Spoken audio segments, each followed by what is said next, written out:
શ્રદ્ધાના બાપુ, હવે આ શરીરનો કઈ ભરોસો લાગતો નથી.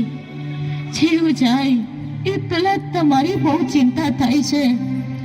આ રૂપિયાવાળાની દુનિયામાં આપણે સાવ એકલા પડી ગયા. આવું ન બોલ શ્રદ્ધાની માં. તારી તબિયત સારી નથી એટલે આવું બોલે છે. હાલ તને દવાખાને લઈ જાઓ, બધું સારું થઈ જશે. દવાખાના કરતા તો જ આપણી દીકરીને બોલાવી દો. ઘણા સમયથી એના કાંઈ સમાચાર નથી. ચિંતા ન કર. મોટા પરિવારમાં કામકાજને લઈને કદાચ દીકરી ફોન કરવાનું ભૂલી ગઈ હશે. દીકરો કદાચ માવતરને ભૂલી શકે, પણ દીકરી તો કોઈ દિવસ ન ભૂલે. જરૂર મારી દીકરી. અરે શું થાય છે તને? કેમ કઈ બોલતી નથી? હે ભગવાન, આ તારી કેવી કસોટી છે. તું પણ અમારી જેમ લાચાર બની ગયો છે. અરે એક વાર આ પૃથ્વી ઉપર આવી અમારી જેમ મા બાપ બનીને તો જો. શ્રદ્ધાની બા, હાલ હિંમત કરીને ઊભી થા. અહીંયા આપણી મદદ કરવા વાળું કોઈ નથી. મદદ કરવા કોઈ નહીં આવે. બા, બાપુ. અરે મારી દીકરી, આજ ખબર પડી કે નજીક રહેતા દીકરા કરતા દૂર રહેતી દીકરી પહેલા પહોંચી જાય છે. બાપુ, આ શું થઈ ગયું બાને? દીકરી, સારું થયું તું આવી ગઈ. બેટા, ભાગ્યમાં જ ઠોકર લખી હોય એ ભોગવવી તો પડે જ ને. નહીં બાપુ, ભૂલ મારી છે કે હું આપને મળવા ના આવી શકી. બાપુ, અમારી બિઝનેસ મોટો હોવાથી હું પણ કામમાં વ્યસ્ત થઈ ગઈ છું, જેથી મળવામાં મોડું થઈ ગયું. મને માફ કરી દો બાપુ. કાંઈ વાંધો નહીં બેટા, તું સુખી છો એ જાણીને બહુ આનંદ થયો. બીજી કઈ તકલીફ તો નથી ને બેટા? ના બાપુ, તકલીફ તો તમારી જોઈને બહુ દુઃખ થઈ છે, પણ હવે તમે જરાય ચિંતા ના કરશો.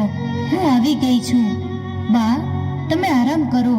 હું ને બાપુ તમારી દવા લઈ આવીએ. ચાલો બાપુ.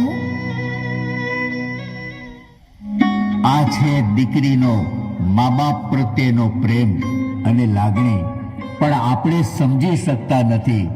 દીકરી એટલે માવતરને જીવવાનો આધાર. માવતરને જીવવાનો આધાર. બા, હું આપને એક વાત કહેવા આવ્યો છું. આ દિવસે ને દિવસે તમારી તબિયત બગડતી જાય છે, તો મનીષા કહે છે કે બા અને બાપુને વૃદ્ધાશ્રમમાં મૂકી આવીએ. ત્યાં સારવાર પણ થાય અને આરામ પણ. તમારું શું કહેવું છે? શ્રદ્ધાની માં, આ લે, હું તારી દવા લઈને આવ્યો છું. કેમ છે તબિયત? સારું છે, ને આપણો દીકરો પણ આવ્યો છે. મળવા નથી આવ્યો, પણ આપણને પાછા વૃદ્ધાશ્રમમાં મૂકવા માટે લેવા આવ્યો છે. બાપુ, બાની બીમારીને કારણે ઘરમાં કેટલી તકલીફ પડે છે, એટલે વૃદ્ધાશ્રમની વ્યવસ્થા કરી છે. સરસ દીકરા, અમારી તકલીફ તો તમને દેખાણી. બેટા, વૃદ્ધાશ્રમમાં પાછા મૂકવાતા તો પછી લઈ શું કામ આવ્યા? નાનપણમાં તારા બાપુ તને અનાથ આશ્રમમાં મૂકી આવ્યા હોત ને, તો આજ અમારા દિવસો જોવા ના પડે. દીકરા, તમે જેમ કહેશો તેમ કરશું. બસ આ તમારી માની તબિયત થોડી સારી થઈ જાય એટલે અમે અમારી જાતે જ વયા જશું. હવે રહેવા દો શ્રદ્ધાના બાપુ. આંધળા મા બાપને દીકરા દેખાય, પણ દેખતા દીકરાને જ્યારે મા બાપ ન દેખાય ને, તો માનું કે દીકરાનો તી ફર્યો છે. વાહ દીકરા, શું ફરજ બજાવો છો? બા, સંતાનોને જન્મ આપો છો તો એને મોટા કરવાની મા બાપની ફરજ નથી? અમે અમારી ફરજ બજાવીએ જ છીએ, સમજ્યા?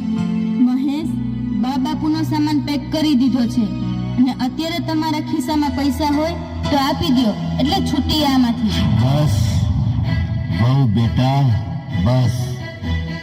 દીકરા આજ એટલો બધો અમીર થઈ ગયો છે કે મા બાપને ખરીદવા નીકળ્યો છે. દીકરા આ વિશ્વમાં કોઈ એવો દીકરો પેદા નથી થયો કે મા બાપની કિંમત ચૂકવી શકે.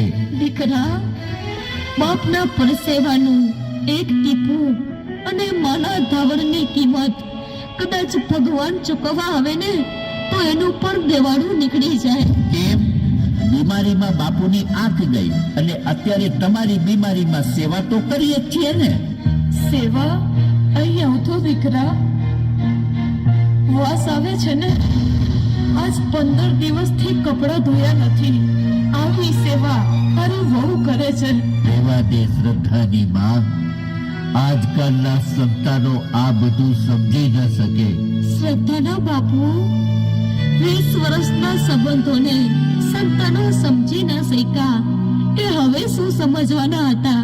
અમને બધું સમજાય છે. એક કામ કરો, આ સહી કરેલો ચેક છે. આજ દિવસ સુધી અમારું જે કંઈ ભરણ પોષણ કર્યું છે ને એની જે કંઈ કિંમત થતી હોય તે ભરી લેજો અને હવેથી અમને હેરાન ન કરશો. દીકરા, આવા કાગળિયા કરતા તો લે આ નાની અમથી કાકરી ખાઈ તમારા પેટમાં 5 મિનિટ રાખી દ્યો. અમારા ભરણ પોષણની કિંમત ચૂકવાઈ જશે. લે દીકરા. બા, આવા કડવા વેણ સાંભળવા કરતા આવડી નાની કાકરી ન પચે? આ બધી અંધશ્રદ્ધા છે, આવું કઈ હોતું નથી. ચાલો હવે આપણે જવાનું મોડું થાય છે. અરે આ શું થાય છે તમને? પેટમાં તકલીફ થાય છે. મને જલ્દી પાણી આપો. પાણી લાવ. દીકરા, એક 5 ગ્રામની નાની એવી કાકરી તમારા પેટમાં 5 મિનિટ પણ ન રહી તો વિચાર કરો.